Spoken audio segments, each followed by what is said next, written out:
Assalamualaikum warahmatullahi wabarakatuh. Alhamdulillahirabbil alamin wassalatu wassalamu ala asrafil mursalin Sayyidina Muhammadin wa ala alihi wa ashabi ajmain. Amma ba'du. Bapak-bapak, ibu-ibu dan rekan-rekanku yang dirahmati Allah. Marilah sama-sama kita mengaturkan rasa syukur kita kepada Allah Subhanahu wa taala. Karena dengan segala rahmat, kurnia dan nikmatnya, alhamdulillah kita semuanya berada dalam keadaan sehat walafiat. Salawat beriring salam, mari kita sampaikan kepada junjungan kita Nabi Muhammad sallallahu alaihi wasallam. Allahumma shalli ala Muhammad wa ala ali sayyidina Muhammad. Semoga beliau memberikan syafaat buat kita di hari akhirat kelak.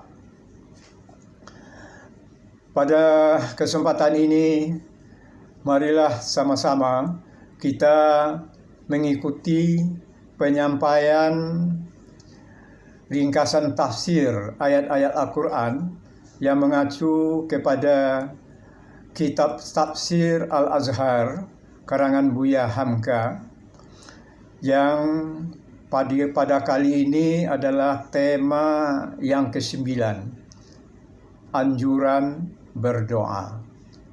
Tema ini kita ambil dari himpunan ayat-ayat Al-Quran untuk pendidikan budi pekerti yang disusun oleh Insinyur Asnawi Hasan MLC, Laksma TNI Purnawirawan, yaitu bagian yang ke-1, berakhlak terhadap Sang Pencipta.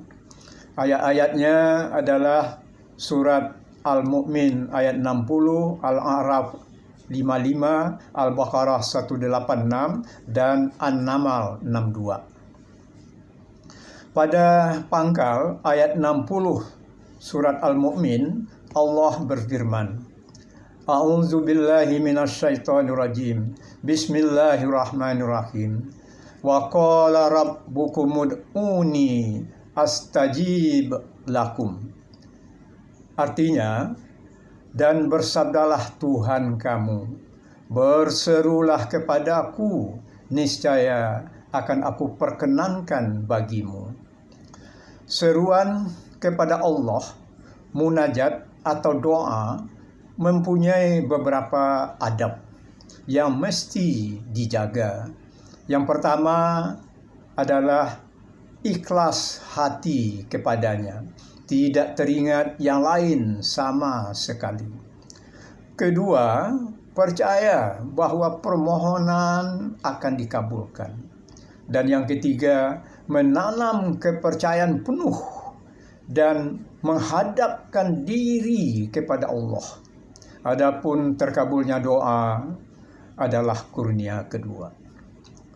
Dalam menyusun doa, hendaklah pertama terlebih dahulu ditanamkan makrifat kepada Allah. Mengingat kelemahan kita dan kekuatannya, kehinaan kita dan kemuliaannya, kemiskinan kita dan kekayaannya. Dia Khalik, kita makhluk. Yang kedua, hendaklah sesudah makrifat itu tumbuhlah dengan suburnya rasa cinta kepadanya yang sangat mendalam sehingga kepentingan diri tidak diingat lagi. Yang diingat hanya perintahnya dan larangannya. Bila cinta telah mendalam, apa saja yang diberikannya diterima dengan tangan dan hati terbuka. Bila disuruhnya pergi, bila dicegahnya berhenti, tidak diberinya pun tidak apa-apa. Doa yang paling buruk itu adalah jika Allah hanya dijadikan sebagai jembatan saja untuk menuju suatu keinginan. Bila keinginan telah tercapai, Allah dilupakan. Janganlah gelisah, mengeluh jika yang diminta itu tidak lekas terkabul. Yang demikian itu adalah tanda bukti bahwa makrifat kepada Allah itu belum ada. Yang ada barulah mementingkan diri sendiri. Lanjutan ayatnya, innallazina yastakbiruna an ibadati, yang artinya sesungguhnya orang-orang yang menyombongkan diri dari beribadat kepadaku. Maksudnya bahwa dia terlalu percaya kepada diri sendiri sehingga tidak ingat lagi hendak berhubungan dengan Allah, tidak beribadat, tidak bermunajat, dan tidak bertawakal, serta tidak cinta dan tidak ridho. Maka ayat selanjutnya Allah berfirman, sayadkhuluna jahannama dakhirin, artinya akan masuklah mereka ke dalam neraka jahanam dalam keadaan hina dina. Orang bisa takabur, sombong, angkuh, seketika badannya kuat, hartanya banyak, atau mendapat kekuasaan tertinggi. Mereka kerap kali lupa bahwa hari tidaklah panas terus. Panas akan berganti dengan hujan. Kalau manusia ingat pergantian keadaan, tidaklah dia akan sombong. Dan ayat selanjutnya Allah berfirman, ud'u rabbakum tadarru'an wa khufyah innahu la yuhibbul mu'tadin. Artinya, serulah Tuhanmu dengan merendahkan diri dan bersunyi.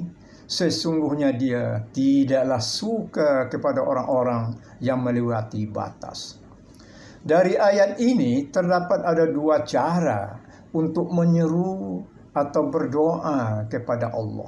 Yang pertama, tadarru, yaitu merendahkan diri. Dan yang kedua, kufyatan, diartikan dengan bersunyi. Yang pertama, pilihlah saat yang baik. Misalnya di waktu tengah malam, sedang malam hening sepi, maka pada waktu itu serulah Dia, berdoalah dan sembahyanglah dengan merendahkan diri kepadanya, memohonkan petunjuk dan hidayahnya. Akuilah lemahnya diri ini dan hanya akan mendapat sedikit kekuatan apabila diberinya anugerah. Yang kedua adalah bersunyi, artinya apabila mengerjakan ibadat bersama dalam berjamaah, kerjakanlah dengan teratur. Jangan ribut atau beribadat karena ingin dilihat orang yang akan menimbulkan riya. Antara tadarru atau merendahkan diri dengan kufyah atau bersunyi adalah terjalin menjadi satu. Ketika sendirian, kerjakanlah salat dengan merendahkan diri. Dan ketika bersama pun, hendaklah sikap tadarru itu disempurnakan dengan kesunyian atau kufyah. Janganlah menonjol, jangan mengeraskan suara, sebab Allah yang disuruh itu bukanlah tuli.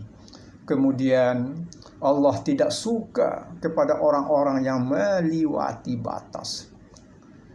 Berdoa, merendahkan diri atau bersunyi diri sehingga putus hubungan sama sekali dengan masyarakat tidaklah disukai oleh Allah. Tekun beribadat dan berdoa sehingga terlalai dari keperluan sehari-hari tidaklah disukai oleh Allah. Maka bersihkanlah hati, mohonkanlah kepada Allah perlindungan dan petunjuk sambil berdoa, sambil berusaha. Kemudian ayat selanjutnya, surat Al-Baqarah, pangkal ayat 186, Allah berfirman, Bismillahirrahmanirrahim. Wa iza sa'alaka ibadi anni fa inni qarib. Dan artinya, apabila hamba-hambaku itu bertanya kepada engkau perihal aku, maka sesungguhnya aku adalah dekat. Oleh karena Allah dekat dari kita hamba-hambanya ini, silakanlah memohon dengan ikhlas. Dia tidaklah jauh, dan lantaran dia tidak jauh dari sisimu, maka tidak usahlah kamu itu bersorak keras-keras, memanggil-manggil namanya.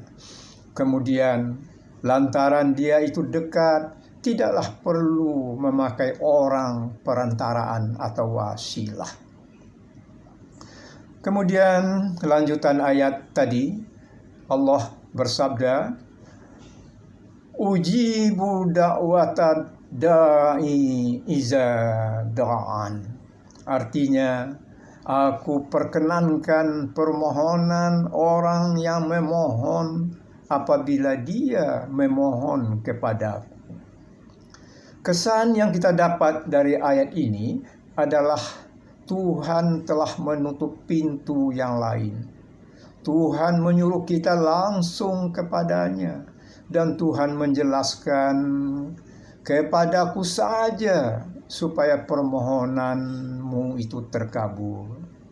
Dan tidak sedikit pun terbayang bahwa permohonan baru dikabulkan Tuhan kalau disampaikan dengan perantaran si anu. Kemudian datang lanjutan ayat yang membuatnya lebih jelas lagi, yaitu falyastajibu li wal yu'minu bi la'allahum yarshudun.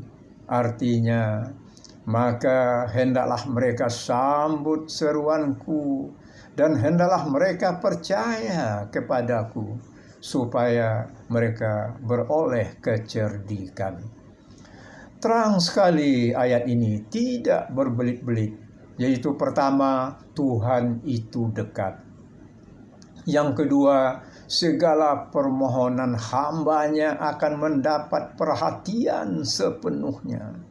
Ketiga, supaya permohonan mendapat perhatian ilahi, hendaknya si pemohon menyambut terlebih dahulu bimbingan dan petunjuk yang diberikan Tuhan kepadanya. Keempat, hendaklah percaya benar-benar dan beriman benar-benar kepada Tuhan. Kelima, akan diberi kecerdikan, petunjuk jalan yang akan ditempuh hingga tidak tersesat dan tidak berputus asa. Kemudian pada pangkal ayat 62 surat An-Naml, Allah berfirman, Bismillahirrahmanirrahim. Ammay yujibul muttarra iza da'ahu wa yakshifu su'. Artinya, atau siapakah yang memperkenankan permohonan orang yang terdesak apabila memohon kepadanya dan yang melepaskan dari kesulitan. Pangkal ayat ini berupa pertanyaan, tetapi berisikan penjelasan bahwa tidak ada yang sanggup memberikan pertolongan kepada orang yang sedang terdesak, tertekan oleh suatu kesulitan selain Allah jua. Maka apabila manusia sudah sangat terdesak, sekalipun pintu sudah tertutup, sekalian pengharapan seakan-akan telah putus, gelap, maka apabila dipusatkan segala harapan dan ditumpukan pengharapan kepada Allah semata-mata, niscaya Allah akan melepaskan daripada kesulitan itu. Ayat selanjutnya, waj'alukum khulafa'al ard, artinya dan yang menjadikan kamu khalifah bumi. Khalifah artinya pengganti, yaitu bahwa kita yang datang di belakang ini adalah khalifah pengganti dari generasi yang dahulu dari kita. Seorang diri manusia lahir ke dunia, kelahiran ada kepastian dari mati. Tetapi datang itu tiap pribadi bergilir dan mati pun bergilir pula. Namun pri kemanusiaan tidak mati sampai kiamat datang. Pri kemanusiaan itulah yang diwariskan, dipusakakan oleh yang dahulu kepada yang datang kemudian. Untuk itu, sekali lagi datanglah pertanyaan, ailahum ma'allah, artinya adakah Tuhan lain bersama Allah? Pasti tidak ada Tuhan lain bersama Allah, karena Allah itu adalah yang permulaan tidak berpangkal dan yang penghabisan tidak berujung, meliputi sekalian generasi. Akan tetapi di ujung ayat 62 Allah berfirman, qalilam ma tazakkarun, artinya sedikit kamu yang ingat. Sedikit yang ingat karena kebanyakan kamu menghabiskan umurmu di dunia hanya semata-mata untuk makan, sampai kamu tidak memperhatikan nilai dari kehidupan itu. Demikianlah disampaikan ringkasan tafsir Al-Azhar Buya Hamka, surat Al-Mu'min 60, Al-A'raf 55, Al-Baqarah 186, dan An-Naml ayat 62. Atas segala perhatiannya diucapkan ribuan terima kasih dan mohon maaf atas segala kekurangannya. Semoga ringkasan tafsir ini memberi manfaat buat kita semuanya. Wabillahi taufiq wal hidayah. Wassalamualaikum warahmatullahi wabarakatuh.